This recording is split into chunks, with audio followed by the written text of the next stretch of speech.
में आप ही का स्वागत हम सभी करते हैं। और आज आपके ज्ञान जीवन के अनुभवों भरे ज्ञान से अपने आप को ज्ञानित करेंगे और पूरा विश्वास दिलाते हैं कि आपसे मिले ज्ञान विश्वास को हम समाज हित में उपयोग करेंगे। वंदे मातरम माता जी। जी, वंदे मातरम। मैं संतोष तंवर, नारायणा, दिल्ली से। हम वैसे सभी आरती गाते हैं रोज। मात पिता तुम मेरे। हम परम पिता को हमेशा मात पिता कहकर ही बुलाते हैं। तो इसी नाते हम लौकिक में सभी भाई बहन हैं। आप माता कहकर पुकारते हैं, अच्छा लगता है। मुझे उसमें कोई आपत्ति नहीं है, क्योंकि अभी शादी के बाद हर एक बंधन में बंध चुकी हूँ। दादी, नानी, मामी, चाची, ताई, मामी, हर एक बंधन में हूँ। इसलिए जो भी आप जिस भी रिश्ते से पुकारना चाहें, मुझे स्वीकार्य है।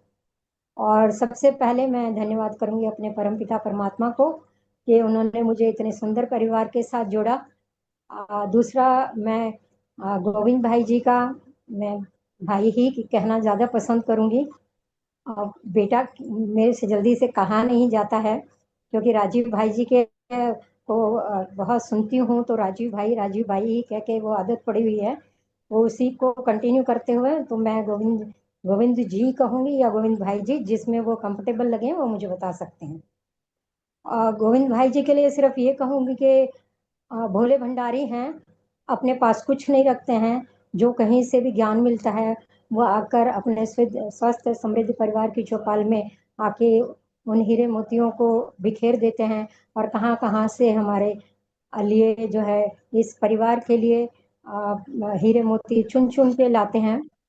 इसके बाद मैं मोनिका बहन का धन्यवाद करना चाहूंगी, क्योंकि मैं उनमें अपनी छवि देखती हूँ। जब मैं इन्हीं की उम्र की थी तो मैं भी इतनी चुलबुली, चंचल, हंसमुख, हाँ, बेबाक नहीं थी उतनी जितनी की जितनी की मोनिका जी हैं। आ, तो इसको अन्यथा ना लें प्लीज। उसके बाद मैं अपने परिवार, अपने सखियों का, अपने सखाओं का, अपने संबंधियों का, जिसने भी मेरे जीवन यात्रा में मुझे कहीं भी एक पल के लिए सहयोग दिया है, मैं उन सब का आभार व्यक्त करती हूँ और हृदय से उनको नमन करती हूँ। और अब बात करती हूँ अपने जीवन यात्रा की या सफर की। तो प्राथमिक शिक्षा मेरी जिला बागपत से, गांव ग्वालीखेड़ा से हुई। 5वीं तक मैं गांव में ही पढ़ी लिखी हूँ अपने दादाजी और दादी जी के साथ। मेरा पूरा परिवार, हम कुल 7 भाई बहन थे, जिसमें से केवल मैं ही दादा दादी के पास रही हूँ 5वीं तक पढ़ने के लिए। बाकी मेरा पूरा परिवार दिल्ली में ही रहा। तो प्राथमिक शिक्षा दादाजी के संरक्षण में, क्योंकि वो प्रिंसिपल थे, मेरे लिए वो भाई बहन माता पिता सभी कुछ थे, क्योंकि बाकी परिवार यहाँ था। तो राखी भी उन्हीं के साथ मनाई, उनके कलाई पर राखी बांधकर मनाई, हर त्योहार उन्हीं के साथ मनाया। प्राथमिक शिक्षा के बाद एक अल्हड़ सी, बिंदास, उछलने कूदने वाली, हंसमुख और मस्तमौला लड़की को 5वीं करने के बाद दिल्ली आना पड़ा, क्योंकि वहाँ पर कोई 5वीं के बाद स्कूल नहीं था। और 5वीं भी दूसरी जगह स्कूल में जाकर करनी पड़ी थी। मेरे गांव में कोई उस समय स्कूल नहीं था, सिर्फ एक संस्कृत गुरुकुल था, जो कि संस्कृत महाविद्यालय में अभी परिवर्तित हो चुका है।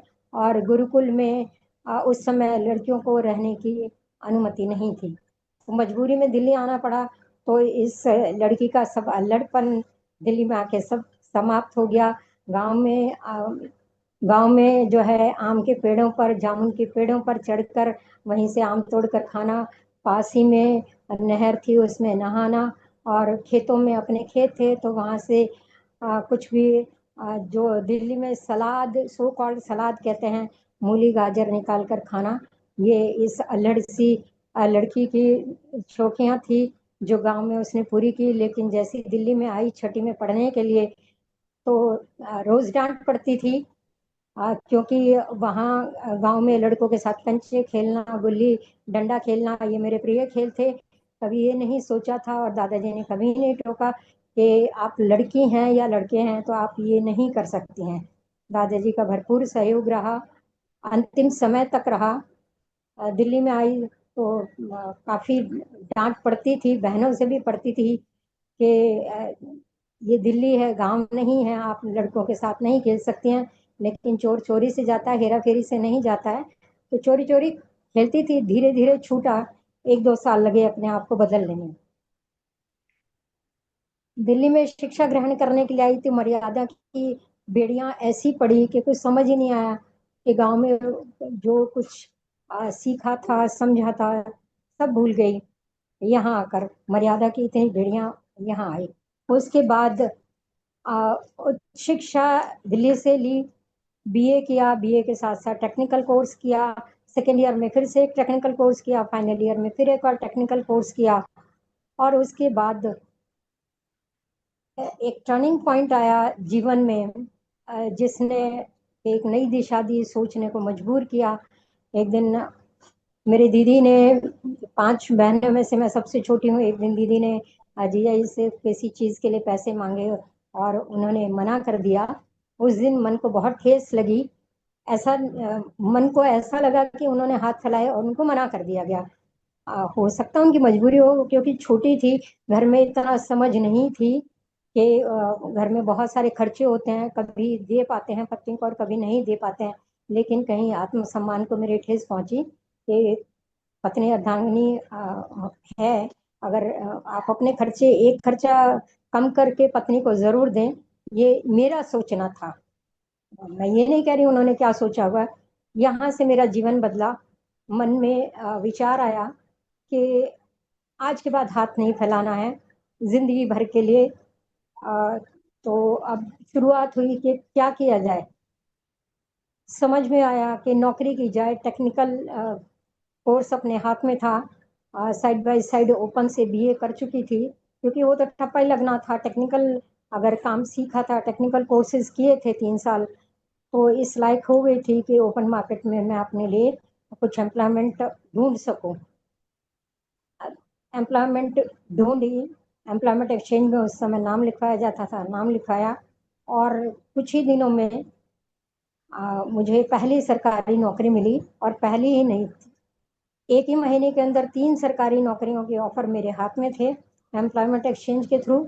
लेकिन मैंने उनमें से सूचना और प्रसारण मंत्रालय को चुना। वहाँ 1 साल काम किया।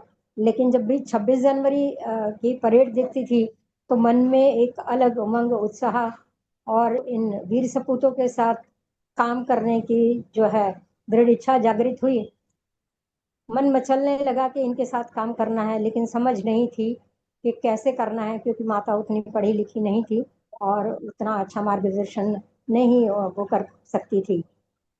इधर उधर से ढूंढना शुरू किया कि सरकारी नौकरी करनी है, दिल्ली में ही करनी है और अपने वीर सपूत, अपने वीर जवानों के साथ ही करनी है। तो उसका तरीका क्या हो सकता है। पहली नौकरी हाथ में थी, वहां से नौकरी छोड़ी, क्योंकि बेसिस पे थी, कह सकते हैं कच्चे, जैसे कहते हैं कच्चों में थी।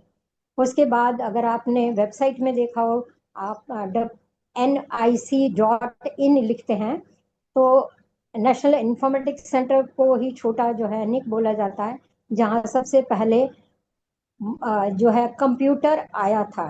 इंडिया में सबसे पहले कंप्यूटर NIC के पास आया। उसके बाद उसकी ब्रांचेस वगैरह बनी और वहाँ से मदर अर्थ स्टेशन से जो है बाकी सब कंप्यूटर्स जुड़े, सर्वर आए, सब कुछ हुआ। तो वहाँ काम करने का मौका मिला। ओपन कंपटीशन से फर्स्ट अटेम्प्ट में वहाँ भी पास हुई और वहाँ 1 साल काम किया। लेकिन मन बेचैन था। आ, अपने फौजियों के साथ काम करने के लिए वहाँ रहते रहते एग्ज़ाम दिया, पता चला यूपीएससी का एग्ज़ाम देना पड़ता है और उनके साथ काम करना है। तो हमें, और दिल्ली में ही काम करना है।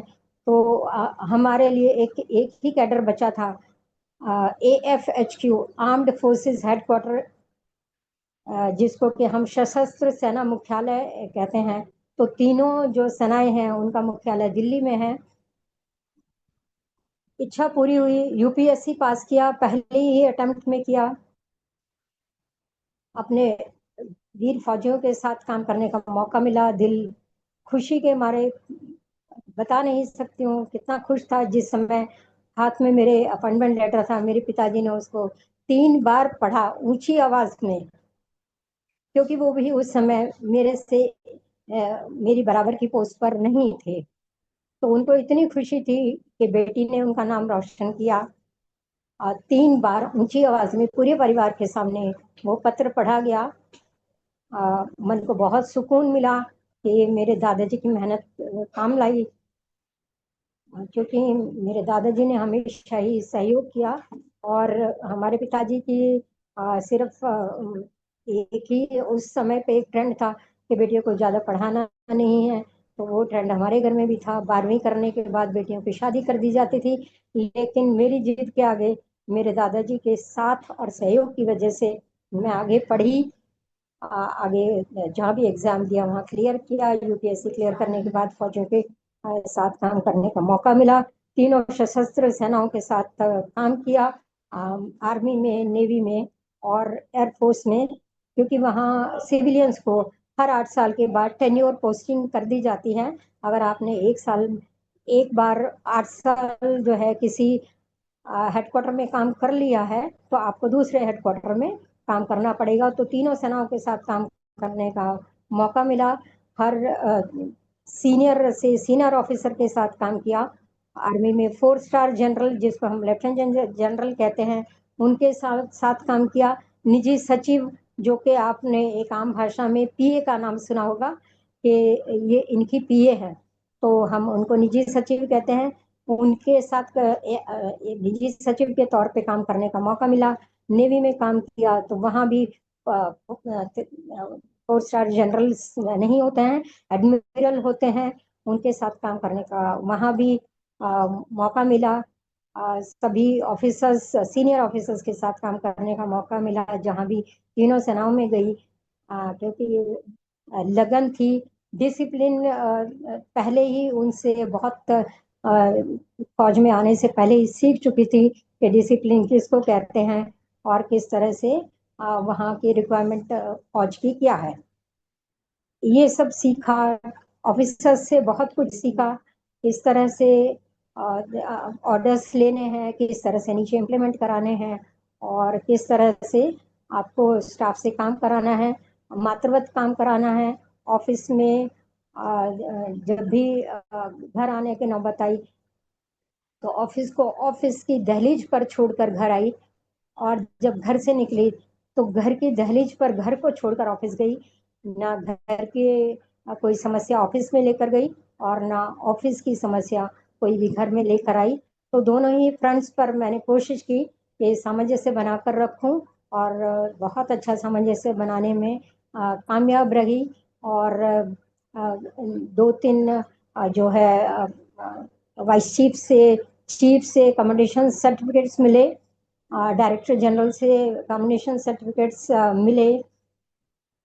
ये रहा मेरा सफर। के नौकरी सिर्फ सशस्त्र सेना में ही क्यों, क्योंकि उनका डिसिप्लिन मेरे मन को बहुत भाता था। उनके चाल ढाल, उठना बैठना, बात करना, ये सब मेरे मन को बहुत सुहाता था। और मुझे आदत थी कि इधर अगर आपको कोई काम कहा गया है बिना ना नुकुर के वो करना, वो सशस्त्र सेना में ही सिर्फ मुमकिन है कि हम जो ऊपर से ऑर्डर दिए गए हैं उसको किस तरह करना है, वो रिसोर्सेज आपको पैदा करने हैं, वो तरीके आपको ढूंढने हैं। आपको कोई नहीं बताएगा कि ये काम दिया गया है तो वो किस तरह से करना है। वो आपको रिसोर्स ढूंढने हैं, वो आपको तरीके ढूंढने हैं, किसी भी तरह से अपने माध्यम से, अपनी फ्रेंड्स के जो अप्रोच है या जहां वो उनकी ओर बैठे उनके माध्यम से वो सब किया। हैरानी की बात कि जो पहली नौकरी मिली थी सूचना और प्रसारण मंत्रालय में, वो ऐसे परिस्थितियों में ली जिसका मुझे अंदाजा नहीं था। अक्टूबर आखिरी दिन में श्रीमती इंदिरा गांधी जी का, उस समय के प्रधानमंत्री का कत्ल हो गया था, और मेरे पास गिन चुन कर समय था। मेरे पास केवल 15 तारीख लास्ट थी नवंबर की, जब तक के मुझे ऑफिस ज्वाइन करना था। और खौफ के चारों तरफ खौफ का माहौल था। लेकिन 13 तारीख को जाकर अपनी ड्यूटी ज्वाइन की, क्योंकि उसके बाद मेरे पास कोई समय नहीं था। लेकिन एक ही बात सीखी है कि संघर्ष कोई भी हो, चुनौती कोई भी हो, उसको स्वीकार करें और आगे बढ़ना है। चुनौती भगवान ने, अगर चुनौती कहीं से आई है तो वो भगवान ने आपको निखारने के लिए दी है। तो उस चुनौती को स्वीकार करें और आगे बढ़ना ही है। आपके पास पीछे हटने का कोई रास्ता नहीं है। मेरे पास भी कोई रास्ता नहीं था। मुश्किल से नौकरी पहली हाथ में आई थी, तो उस खौफ के समय में मैंने अपनी पहली नौकरी ज्वाइन की थी। अब उसके बाद मैं बताना चाहूंगी कि मुझे गर्व है कि मैंने 38 साल की नौकरी अपनी सशस्त्र सेना के साथ की, 1 साल की नौकरी सूचना प्रसारण मंत्रालय के साथ की और 1 साल की नौकरी NIC में की, सिर्फ वो भी इसलिए ताकि अगले पेपर्स की तैयारी कर सकूं। कल मोनिका बहन से मेरी बातचीत हुई तो उन्होंने कहा कि आपका इतना लंबा जीवन का है, जीवन आपका है, तो आप कुछ अनुभव सुनाइए। तो मैं स्वास्थ्य अनुभव नहीं सुनाऊंगी, क्योंकि स्वास्थ्य अनुभव मैं रोज सुनते हैं, हम चौपाल में सुनते हैं। और मैं अपने अनुभव से, मैंने जीवन में क्या सीखा, परिस्थितियों ने मुझे क्या सिखाया और अभी तक मैंने उनको कैसे अपने जीवन में इम्प्लीमेंट किया, वो मैं सबको बताना चाहूंगी। कि कोई भी परिस्थिति आए या कोई भी संघर्ष जीवन में आए तो हमेशा याद रखें कि मुश्किल किरदार जो है वो अच्छे एक्टर और एक्ट्रेसेस को ही मिलते हैं। वो भगवान आपको चुनता है। मैंने कभी नहीं कहा, चाहे कोई भी परिस्थिति आई मेरे सामने, वाई मी, सिर्फ मेरे साथ ही क्यों। ये कभी भी मैंने जिंदगी में नहीं सीखा, मेरे साथ ही क्यों। मैंने एक ही बात सिर्फ कही, ट्राई मी, वाई मी नहीं, ट्राई मी। मुझे भगवान, आप मुझे ट्राई कीजिए, मेरी परीक्षा लीजिए हमेशा। और जब भी ऐसा मौका आया, परीक्षा को एक चुनौती समझकर हमेशा उसको पार किया। चाहे वो चुनौती घर में थी, चाहे वो चुनौती बाहर थी, चाहे वो एक स्त्री के करने लायक थी या नहीं थी। जो कह देते हैं कि नहीं, एक जो है घर का पुरुष ही करेगा, उन चुनौतियों को भी मैंने अपने कंधे पर उठाया और उनको भली भांति पूरा किया। दूसरा मैंने सीखा जिंदगी में कि हमेशा प्लान बी तैयार रखिए। ये मत सोचिए कि अगर मैंने ये सोचा है तो वैसा ही होगा जिंदगी में। नहीं, बहुत सारे समय ऐसे भी आते हैं जब हमें प्लान प्लान बी तैयार रखना पड़ता है। जैसे कि अगर एक नौकरी नहीं मिली, तो अगर नहीं मिली तो अब क्या, ताकि हमारा पीस ऑफ माइंड खराब ना हो, हमारा मेंटल स्टेट बना रहे। तो हमेशा बी प्लान तैयार रखें, चाहे वो आपके बच्चों की जिंदगी का हो या अपनी जिंदगी का हो। मार्गदर्शन, सलाह, राय, ये किसी से भी ले जिंदगी में, लेकिन निर्णय जो है, अंतिम निर्णय वो आपका होना चाहिए, क्योंकि परिणाम आपको भुगतने हैं, दूसरे किसी को नहीं भुगतने हैं। इसलिए निर्णय हमेशा आप लें। यदि कोई सलाह मांगने के लिए आपके पास आए तो समस्या के दोनों पहलू दिखाइए कि अगर आप ये करेंगे तो आपके साथ ये हो सकता है, अगर आप ये काम नहीं करेंगे तो आपके साथ ये हो सकता है। उनको दोनों रास्ते दिखाकर उनको छोड़ दीजिए, अंतिम निर्णय उनको लेने दीजिए। अगला मैंने सीखा कि भगवान से कभी भी नहीं डरना है। गॉड फियरिंग नहीं, गॉड लविंग रहना है। भगवान से डरने का कोई मतलब नहीं है, क्योंकि माता पिता है, माता पिता से बच्चों को डरने की जरूरत नहीं है। डरना है तो सिर्फ अपने कर्मों से डरो। सत्कर्म करते रहें, अच्छे कर्म करते रहें, तो उसका फल अच्छा ही आएगा। तो आपको अपने भविष्य की चिंता करने की जरूरत नहीं है। आगे और मैंने सीखा कि बातों से नहीं, अपने कर्मों से जो है दूसरों का दिल जीतें, बड़ों का दिल जीतें, अपने कर्मों से जीतें, क्योंकि बड़ों का आशीर्वाद जो है वो दुनिया की सबसे बड़ी वसीयत है। मैं फिर से रिपीट करूंगी, ये सेंटेंस मेरे दिल को बहुत अच्छा लगता है कि बड़ों का आशीर्वाद दुनिया की सबसे बड़ी वसीयत होती है। ये जो आपके घर हैं, मकान हैं, इनके पीछे ना भागें, लड़ाई ना करें तो ज्यादा अच्छा है। एक बात जो मैंने गृहस्थी में अपनाई और मैं चाहूंगी कि अगर दूसरों को समझ में आता है तो वो भी अपना सकते हैं, कि गर्म तवे पर कभी भी ठंडा पानी भी डालने की कोशिश ना करें। और जब तवा ठंडा हो जाए, बेशक पानी उबाल कर डालें। ये मेरा सिद्धांत रहा है। ये मेरे पति के साथ डीलिंग का तरीका रहा है कि जब भी मुझे, अगर उन्होंने ऊंची आवाज में किसी बात पर कुछ कहा है, मैं उस समय चुप रही हूँ, सदैव चुप रही हूँ। लेकिन जब उनका मन शांत हो गया है, उस दिन या अगले दिन, जैसा कि मैंने कहा, कि फिर पानी उबाल कर डाला, अपने मन में जो है वो कहा। वो चाहे मेरे विचार अच्छे थे, बुरे थे, जो मुझे अच्छा लगा, जिस तरह से मैं उनको कन्विंस कर सकती थी, अपनी बात बता सकती थी कि आपने यहाँ गलत कहा और यहाँ सही कहा, वो मैंने हमेशा एहसास कराया है। लेकिन मन शांत होने के बाद, इस बात का मैंने हमेशा ध्यान रखा है कि उनका मन शांत रहे। और हमेशा मेरी कोशिश रही है कि मैं यंग लॉट के साथ रहूं। ऑफिस में भी क्योंकि सीनियर ऑफिसर्स के साथ रही हूं, तो वहाँ ज़्यादातर यंग, जो सीनियर ऑफिसर्स हैं, उनके साथ यंगेस्ट बच्चे काम करते हैं। चाहे वो उनके स्टाफ ऑफिसर रहे हों, चाहे वो नीचे का स्टाफ रहा हो, हमारे साथ सफाई कर्मी रहे हों या कोई भी है, वहाँ यंगेस्ट स्टाफ ही रहता है। तो आदत वही है।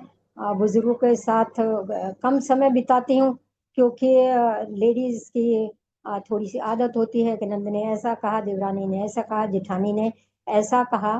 तो थोड़ा सा इन बातों से बचती हूँ कि किसी के बारे में जो है कुछ ना कहा जाए। कोशिश यही रहती है कि सब में अच्छा ही देखूं, कोई ना कोई अच्छा नहीं देखने की कोशिश करूं, और उसमें से अगर लगता है कि मैं उसको अपना सकती हूँ, तो हमेशा उसको अपनाने की कोशिश करूँ। अगला मैंने सीखा, जैसे कि मेरा नाम संतोष है, तो उस नाम को सार्थक करते हुए बहुत संतोषी हूँ। जो मिला उसको प्रभु का आशीर्वाद समझा, और जो नहीं मिला उसको प्रभु की इच्छा समझकर सिर पर हमेशा ही धारण किया है। एक बात और सीखी कि समय अगर पड़ा है किसी के साथ, अच्छा या बुरा, अगर वो आपके पास आया है सहयोग के लिए, तो उनको सहयोग करें, एहसान नहीं करें, क्योंकि एहसान जिंदगी भर नहीं उतर सकता है। सहयोग आप एक बार नहीं, 10 बार कर सकते हैं। तो ये थे मेरे जीवन के कुछ अनुभव, जो कि मोनिका जी ने मुझसे कहा था कि अपना आपका इतना लंबा जीवन है, हमें अपने जीवन के अनुभव सुनाएं, क्योंकि स्वास्थ्य के अनुभव तो यहाँ सभी सुनाते हैं। और इस स्वस्थ समृद्ध परिवार का मोटिव है, लोगो है, रसोई घर ब्रह्मांड की प्रथम औषधालय। लेकिन मेरा मानना एक और है कि ब्रह्मांड की एक और औषधालय है, द्वितीय औषधालय, वो है हमारा शिवालय, शिव का आलय। हर गांव में शिवालय होता है। मैंने भी अपनी जिंदगी में आज छोटी उम्र में थी तो गांव में शिवालय ही देखे हैं, मंदिर कहीं नहीं देखा था। तो जब भी हम शिवालय में जाते थे किसी भी उत्सव में, तो वहां पता लगता था कि शिवालय में इस वाले त्योहार पर, इस पूजा में या उस उत्सव में भगवान को ये चढ़ाया जा रहा है, इसका मतलब अब वो हम प्रसाद के रूप में ग्रहण कर सकते हैं। चाहे वो कोई भी उत्सव पर्व कोई भी रहा हो, तो वहां से हमें क्या खाना है उसका हमें ज्ञान मिल जाता था, जो कि अब पूर्णतः लुप्त होता जा रहा है। क्योंकि मंदिर है, मंदिर में कोई कुछ भी चढ़ाता है, कोई चाय का भोग भी लगा रहा है, जबकि फलाहार का विधान है। और अलग अलग प्रदेशों में अलग अलग चीज़ों का विधान है, अलग अलग समय पर वातावरण के हिसाब से कुछ कुछ चीज़ें करने का विधान है। और हमारे ऋषि मुनियों ने बहुत अच्छे से ये सब अवधारणाएं दी हैं कि जो गांव का अंतिम व्यक्ति है उस तक वो प्रसाद पहुंचे। जैसे हम नवरात्रे करते हैं, में कीर्तन करते हैं, तो ड्राई फ्रूट्स वगैरह हम बांटते हैं। तो वो ड्राई फ्रूट्स जो है, चाहे कितना ही अमीर हो चाहे गरीब हो, चाहे थोड़ा सा ही मिले चाहे मुट्ठी भर ही मिले, लेकिन उसको प्रसाद मिलता जरूर ही है। अब मैं चाहूंगी कि गोविंद भाई जी, अगर कल के जो दो प्रश्न उठाए गए थे कि मेरा चश्मा जो है लालिमा देखने से उतर गया, और दूसरा था कि हम पानी बहुत पी रहे हैं फिर भी हमारी प्यास नहीं बुझ रही है और हमारे होंठ सूखे हुए हैं। अगर गोविंद भाई जी अगर मुझे कहेंगे तो मैं इसका उत्तर देना चाहूंगी। वैसे तो गोविंद भाई जी के होते हुए कुछ भी बोलना सूर्य को दिए दिखाने के समान है। लेकिन फिर भी चाहूंगी, क्योंकि अपने दादाजी को बहुत करीब से देखा है, जो कि 95 ईयर्स के होकर गए हैं। उन्होंने बहुत कुछ अपने जीवन में किया और उसको धारण किया, उसको रूटीन लाइफ में लाया। तो अगर गोविंद भाई जी कहेंगे तो मैं कल के दो प्रश्नों का उत्तर देना चाहूंगी। जरूर माता जी। जी भाई जी, जी धन्यवाद। अब माता जी कह रहे हैं तो मैं बेटे कहने का अधिकार, लेकिन मैं बेटा कहना नहीं चाहती हूँ, क्योंकि बेटा कहने का अधिकार का मतलब आपको डांटने का अधिकार भी एक माँ को मिल जाता है, लेकिन वो मैं अधिकार लेना नहीं चाहती। इसलिए मैं भाई का नाता ही रखना चाहूंगी, क्योंकि भाई से अपने मन की बात की जा सकती है। जी जी जी। जी, धन्यवाद भाई जी। तो मैं अब बात करूंगी चक्षु उपनिषद की, जिसमें से कल एक बहन ने छोटा सा एक आप सभी लोगों को एक अनुभव सुनाया था। चक्षु उपनिषद मतलब हमारे उपनिषदों में एक चक्षु के ऊपर, आंख के ऊपर भी एक उपनिषद है, हर अंग के ऊपर उपनिषद है। तो चक्षु उपनिषद जो ये कहता है कि 45 मिनट अगर आपने लगातार, जो उसमें कहा गया है, और 45 मिनट लगातार किया, रोज किया 45 मिनट, 45 दिन यदि आपने लगातार किया, तो इसमें कोई दो राय नहीं कि कैटरेक्ट और ग्लूकोमा रिवर्स होता है, 100% होता है। ये मैंने अपनी आंखों से देखा है और अपने दादाजी को करते हुए देखा है, और व्यवहारिक जीवन में बहुत लोगों को, गांव के लोगों को उतारते हुए देखा है। तो अब मैं आपको बताना चाहूंगी कि उस उपनिषद में लिखा क्या है, क्या पॉइंट्स हैं। मोटे मोटे 5-7 पॉइंट्स बताऊंगी, ताकि आप समझ जाएं कि चश्मा कैसे उतरता है, ग्लूकोमा या कैटरेक्ट आप कैसे रिवर्स कर सकते हैं। तो सबसे पहले उसका नियम है कि सूर्योदय से आपको 90 मिनट पहले उठना है। अगर आप सराइवा आंख में लगाना चाहते हैं, जैसे कि राजीव भाई जी ने भी कहा कि सुबह उठते ही आंख का सलाइवा, वो जो है सलाइवा आप आंख में लगाएं। लेकिन उसके लिए भी ये नियम है, सीधा उठते ही आप सलाइवा नहीं लगा सकते हैं। उसके लिए नियम है कि आप ब्रह्म मुहूर्त में उठें। ब्रह्म मुहूर्त का मतलब सूर्योदय के 90 मिनट पहले उठें। और सोने से पहले आपको अपने दांतों को हल्दी से साफ करना है, ताकि कोई कीटाणु जीवाणु आपके मुंह में सुबह ना हो। जब आप उठें तभी उसको आप सलाइवा को काजल की तरह लगा सकते हैं। दूसरा जो है, आप मुंह में पानी भरें, मुंह को फुलाएं, और जो है आंखों में छपके मारे, ऐसे करके। आप अगर आंखें बनी हुई हैं तो आप नहीं लगाए, तो ऐसा करेंगे। अगर आपको आंखों में कई लोग लेंस लगाते हैं, तो ये लोग नहीं कर सकते हैं। तीसरा त्रिफला, के त्रिफला को आप मिट्टी के बर्तन में भिगोएंगे और उसको, उससे आंखों को धोएंगे। हमारे दादाजी के पास सुबह ही कम से कम 25-30 लोग आ जाते थे रोज, जिनको आंखों का चश्मा होता था। तो वो रात को त्रिफला भिगो कर रखते थे मिट्टी के बर्तन में, और सुबह ड्रॉपर से लाइन में लगाकर सब लोगों को। लेकिन एक ही शर्त थी उनकी कि लगातार 45 दिनों तक अगर आप आ सकते हैं तो ही आपकी आंखों में त्रिफला डाला जाएगा, अन्यथा आप दूसरे लॉट में आ सकते हैं। जब 45 दिन के बाद वो नया लॉट लेंगे और उनकी आंखों में ये त्रिफला डालेंगे। तो आप भी ये कर सकते हैं। और त्रिफला डाल के आपको आंखें ब्लिंक करनी है। आजकल आई कप आ गया है बाजार में, आप आई कप में त्रिफला डालकर अपनी आंखों में सक्शन ऐसे लगा सकते हैं, सक्शन हो जाता है, मुंह पर चिपक जाता है। आप आंखों को मूवमेंट दे सकते हैं, ऊपर नीचे दाएं बाएं सभी दिशाओं में। तो आजकल वो भी संभव है। अगला है कि आप हथेलियों को रगड़ सकते हैं, अच्छे से हथेलियों को रगड़िए जब तक कि उसमें गर्माहट पैदा ना हो जाए। और उसके लिए सभी 1-2 मिनट 3 मिनट जितना भी है, हाथों में खूब अच्छे से गर्मी आ जाए, तब जाकर आंखों को अपने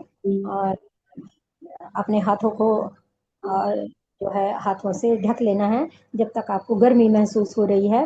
और सबसे छोटी वाली उंगली से अगर किसी को आंख में दिक्कत है और या ये जो आंखों के नीचे काले दिख रहे हैं, तो इसको ऐसे करके आप आंखों को ऐसे ऊपर उठा सकते हैं। इससे आंखें तीखी भी होते हैं, जैसे पुरानी हीरोइंस की आपने देखी होगी, जैसे काजल लगाती थी वो ऐसे करके, तो आंखें सुंदर हो जाती हैं और तीखी भी हो जाती हैं।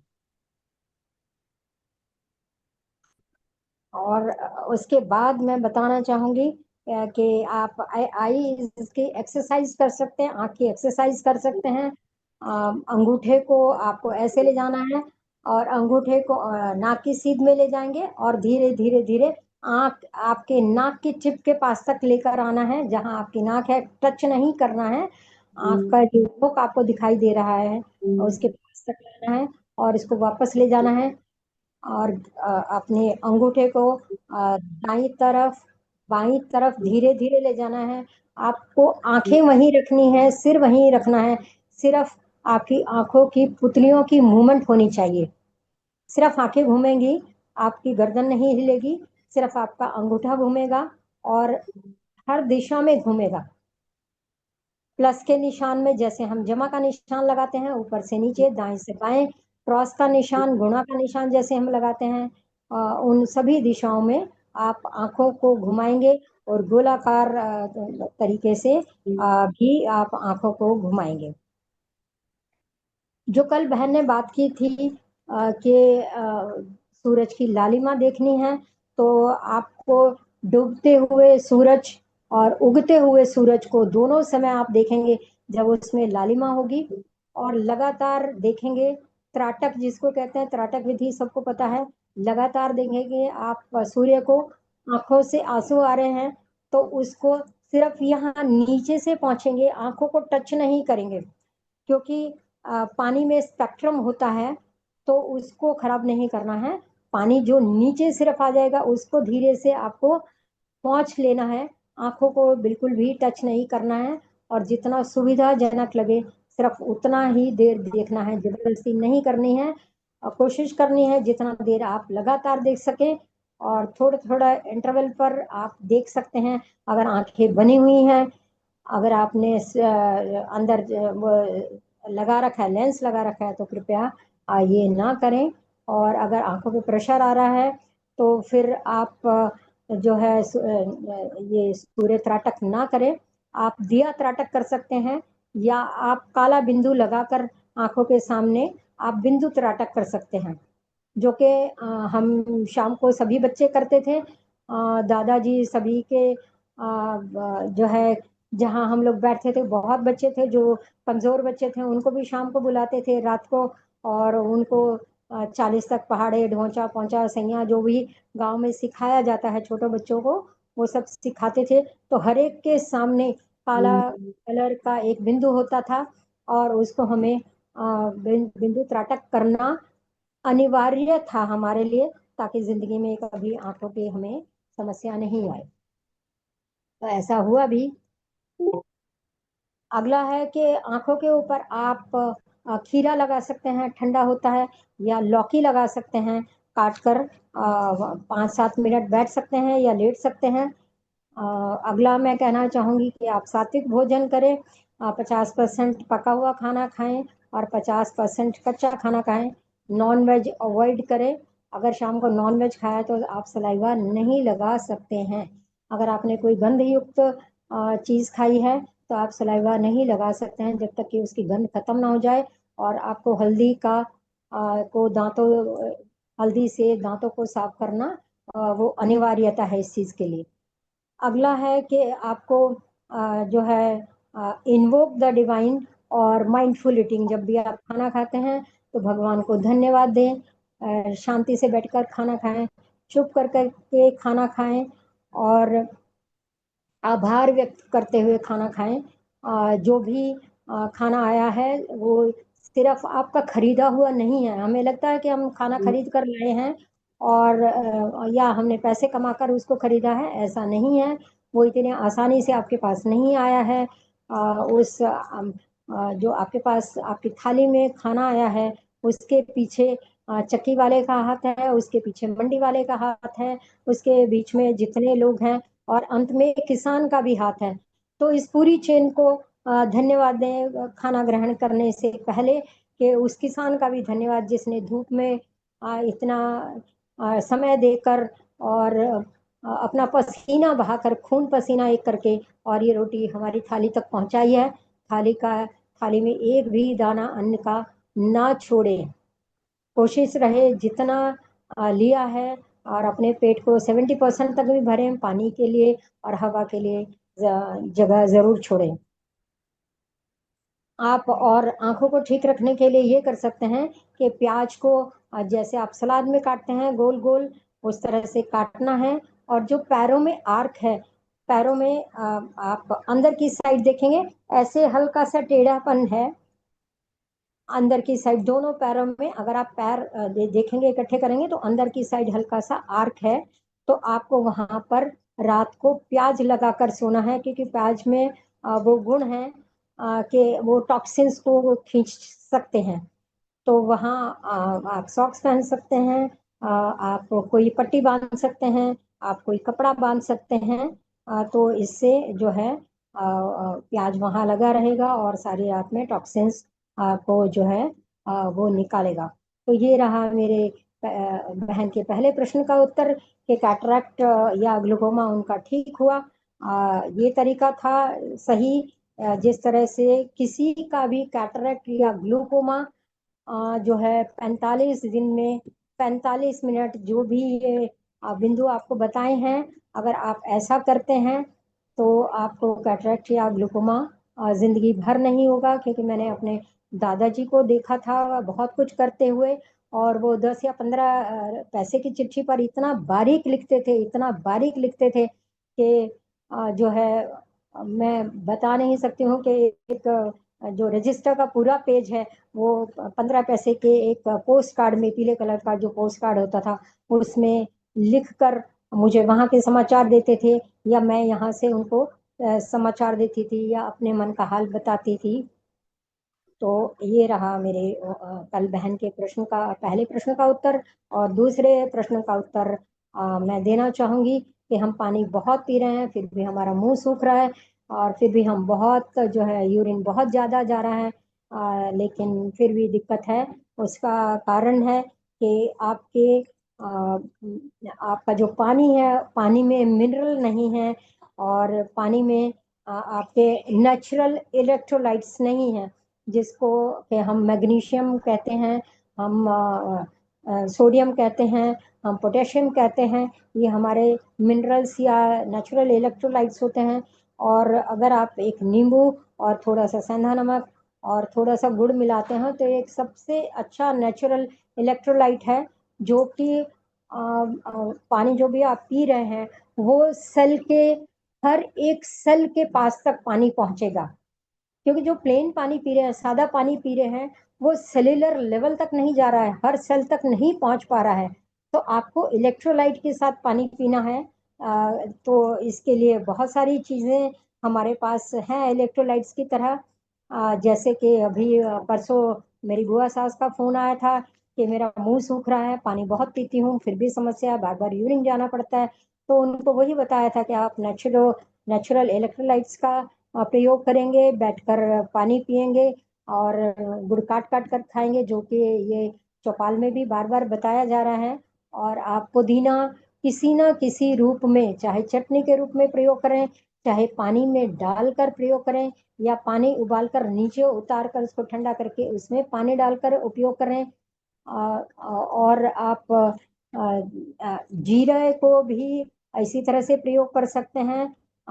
जैसे आपको 2 घंटे के बाद पानी पीना है तो 1 घंटे पहले पानी में जीरा भिगो दीजिए, या अगर आपने अभी जीरा पी लिया है तो अगली बार के लिए आप जो है धनिया भिगो सकते हैं। अगर आपने धनिया पी लिया है तो अगली बार आप सौंफ भिगो सकते हैं, या और उसमें चुटकी भर आप काली मिर्च डालें, क्योंकि काली मिर्च जो है वो बायो एनहेंसर होती है। जो भी चीज हम ले रहे हैं उसकी प्रॉपर्टीज को कम से कम 100 गुना उसके प्रॉपर्टीज को बढ़ा देती है, जो उसका गुण है उसको बढ़ा देती है। तो ये सब मैंने उनको बताया था। धातु स्रावित जल वो भी ले रही हैं, उनको बताया था कि धातु स्रावित जल में आप ये सब चीजें डालकर जो है थोड़ा सा नॉर्मल पानी भी मिला सकते हैं, थोड़ा सा धातु स्रावित जल डालें, और इलेक्ट्रोलाइट्स किसी भी रूप में लें। आप तुलसी के पत्ते यूज कर सकते हैं। तो इस तरह से आप लोग मुझसे ज्यादा समझदार हैं, मैं अभी चौपाल में अभी नहीं जुड़ी हूँ। आप लोगों को मेरे से ज्यादा पता है कौन कौन से पत्ते आप उपयोग में करते रहे हैं। तो नेचुरल इलेक्ट्रोलाइट्स जैसे ही पूरे होंगे, हर सेल को पानी पूरा मिलेगा, तो आपकी प्यास भी बुझेगी। आपको जो यूरिनेशन बार बार जाने की नौबत आ रही है, उस समस्या का समाधान भी होगा। और मेरी जो मेरे रूटीन है, एक बार मैं दिन में या सुबह उठते ही नीम के पत्ते डालकर, और उसमें मसाले वाली जो छोटी चम्मच होती है, उसको हल्दी मिलाकर उस पानी में चाय की तरह उसको पीना है, जो कि रोग प्रतिरोधक क्षमता को बढ़ाती है। मुझे याद नहीं है पूरी सर्दी में मुझे कभी भी कभी बुखार, सर्दी, खांसी, जुकाम या पेट में ऐसी कोई दिक्कत हुई हो, क्योंकि जब तक मुझे तेज भूख नहीं लगती है मैं खाने की तरफ देखती भी नहीं हूँ। चाहे कितना भी अच्छा किसी ने खाना क्यों ना बनाया हो, चाहे मेरे मनपसंद का ही खाना क्यों ना हो, जब तक पेट नहीं कहेगा, शरीर सिग्नल नहीं देगा, मैं खाने को छूती नहीं हूँ, चाहे मुझे सारा दिन ही क्यों नहीं हो जाए। दूसरा, अपनी नाभि का ध्यान रखें, क्योंकि चौपाल में मैं बार बार एक ही बात सुनती हूँ कि हमें पेट में दर्द है, हमारे पेट में ये परेशानी है। तो आप अपना नाभि जो है हमारे बॉडी का सेंटर पॉइंट है, तो अगर आपका सेंटर मजबूत है तो पूरा शरीर मजबूत रहेगा। और तो सेंटर का ध्यान रखें, रोज अपनी नाभि को अपने ठिकाने पर रखने के लिए उसकी एक्सरसाइज करें। एक्सरसाइज भी इसमें चौपाल में बार बार बताई जाती है। और अगर किसी को और भी दिक्कत है तो अपनी थोड़ी चेक करवाएं, जो कि दोनों रिब्स केज के नीचे जगह होती है, कई बार वहां भी दर्द होता है। कोई भारी बोझ उठाने से खास करके स्त्रियों को ये समस्या हो जाती है। और खाना खाते ही इसका पहचान ये है कि खाना खाते ही आपको दर्द होगा, तो इसका मतलब समझिए आपकी कोड़ी दिखी हुई है। मीन्स आपके जो दोनों रिब केज के यहाँ पर जो खाली स्थान है वो किसी वजह से आपने ऊंचे नीचे जगह पर कहीं पैर रख दिया है, और या फिर आपने कोई भारी सामान उठा लिया है, जो कि क्योंकि हमें यहाँ दिल्ली में भारी सामान उठाने की आदत नहीं है, तो इसीलिए सब समस्याएं हो जाती हैं गांव में। क्योंकि लेडीज भारी सामान उठाती हैं, घड़े का पानी से भर के लाती हैं दूर से, रिच का बरसम, जानवरों के लिए चारा काट के लाना और ये सब काम करके भारी बोझ उठाने का, तो उनके तंतु जो हैं, उनके सेल्स जो हैं एक दूसरे के ऊपर दबाव खाकर वो हार्ड हो जाते हैं, तो इतने सॉफ्ट नहीं रहते हैं। दिल्ली में जो लोग रहते हैं, स्त्रियां खास करके, काम गिना चुना है, तो उनके टिश्यू सॉफ्ट रह जाते हैं, इसलिए उनको ये दिक्कतें बहुत जल्दी जल्दी होती हैं। तो ये रहा कल के दो प्रश्नों का उत्तर। और आजकल मैं क्या कर रही हूँ, एक छोटा सा मन में आप लोगों के भी सवाल होगा, और रिटायर होने से पहले भी बहुत से ऑफिसर्स का ये प्रश्न था, कैसा लग रहा है रिटायरमेंट बिल्कुल पास आ गई है। तो सिर्फ मैंने यही कहा कि जो मैं पहले करती थी उसको पहले वो शौक था, और अब वो जुनून बनेगा, वो मेरी हॉबी बनेगी, और वो सब मैं करूँगी। राजीव भाई से बहुत पुराने से जुड़ी थी, उनकी किताबें और उनके वीडियो कैसेट्स सुनना। और ये स्वास्थ्य रक्षक का सफर मेरी सास के साथ शुरू हुआ, क्योंकि उनको बीपी की प्रॉब्लम रहती थी। तब किताबें पढ़ना शुरू हुआ कि बीपी हाई या लो क्यों होता है। उसके बाद से ये सफरनामा शुरू हुआ।